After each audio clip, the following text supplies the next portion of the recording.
Resulta ng pananakop ng Amerikano. Pagbabago sa edukasyon. Edukasyon ay bukas para sa lahat. Nakapagpatayo ng maraming publikong paaralan.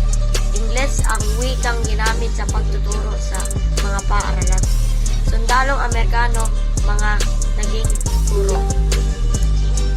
Nung sakupin ng Estados Unidos ang Pilipinas, napaniwala nila ang mga Pilipino na ang layunin nila ay matulungan ang bansa para maging malaya mula sa Espanya.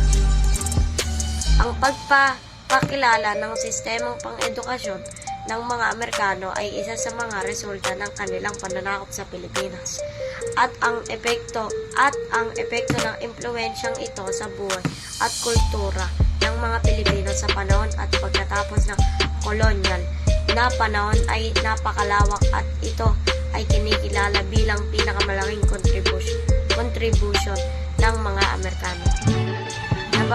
Napabilis ang transportasyon sa bansa nang ipakilala ang mga makinang sasakyang pandagat at sasakyang pangilaway. Dahil dito, napabilis ang pakikipag-alakalan sa iba't ibang panig ng bansa. Umunlad rin ang komunikasyon sa bansa nang magkaroon ng telepono noong 1905 at ipinakilala rin ang radyo bilang paraan ng komunikasyon.